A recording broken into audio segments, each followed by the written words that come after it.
शहर के एक कॉलोनी में एक बुजुर्ग कपल अंकल और आंटी रहते थे। वह कॉलोनी अभी जल्द ही बनी थी, इसलिए उसमें 4 से 5 घर बसे हुए थे। इनका बेटा इन्हें छोड़कर अपनी पत्नी के साथ विदेश में रहता था, क्योंकि उसकी पत्नी ये नहीं चाहती थी कि वह घर पर रहकर अपने सास ससुर की मदद करे।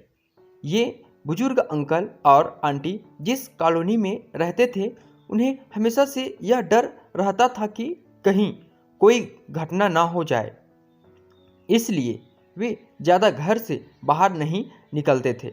लेकिन उनका यह रूटीन था कि वह हर सुबह सूरज निकलने के बाद टहलने के लिए निकल जाते थे। एक दिन दोनों रोज की तरह ही सुबह को टहलने निकले थे।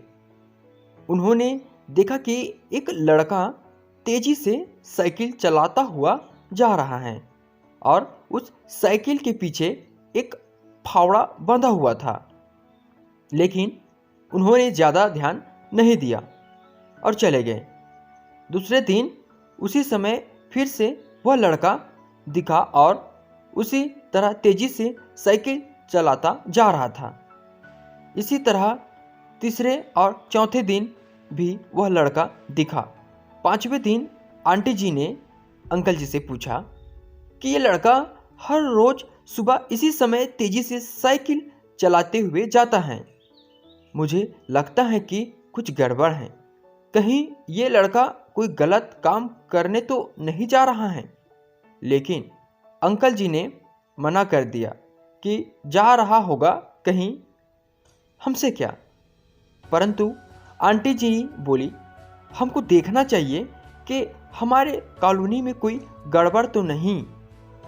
अंकल जी बोले, ठीक है, अगले दिन हम इस लड़के का पीछा करेंगे और देखेंगे कि ये जा कहाँ रहा है।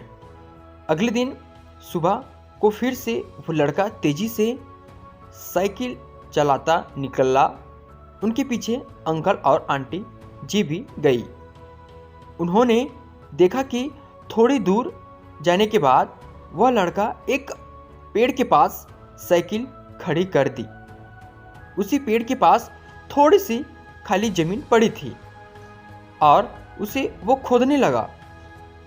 अंकल और आंटी जी कुछ देर तक देखते रहे कि यह लड़का क्या कर रहा है, लेकिन लड़का जमीन खोदे जा रहा था। कुछ देर बाद उन्होंने लड़के से पूछा कि आप ये जमीन क्यों खोद रहे हो। लड़के ने मुस्कुराते हुए कहा कि अंकल जी, मैं आप दोनों को रोज देखता हूँ, लेकिन आपको मुझसे डरने की ज़रूरत नहीं। और यह ज़मीन इसलिए खोद रहा हूँ कि मेरी नई नई नौकरी लगी है। अंकल ने पूछा, कहाँ नौकरी लगी है? ऐसा कौन सा काम है जिसमें ज़मीन खोदनी है? लड़के ने कहा, मैं बड़े दिन से बेरोजगार था। फाइनली मुझे फार्म हाउस में काम मिला है और उन्हें ऐसे लड़के की ज़रूरत है जिसे काम करने का अनुभव हो, और मेरे पास कोई भी अनुभव नहीं है। इसलिए मैं रोज यहाँ फावड़ा लेकर आता हूँ और ज़मीन खोदने की प्रैक्टिस करता हूँ, ताकि जैसे ही नौकरी पर काम शुरू हो उसमें हमें निकाल ना दिया जाए। इसलिए रोज़ाना मेहनत कर रहा हूँ, कोशिश कर रहा हूँ। उस लड़के की बात सुनने के बाद अंकल और आंटी जी ने लड़के को आशीर्वाद दिया और बोला, बहुत ही बढ़िया बात है। प्रयास ही जिंदगी में सब कुछ है। यह छोटी सी कहानी जिंदगी में बहुत बड़ी बात सिखाती है।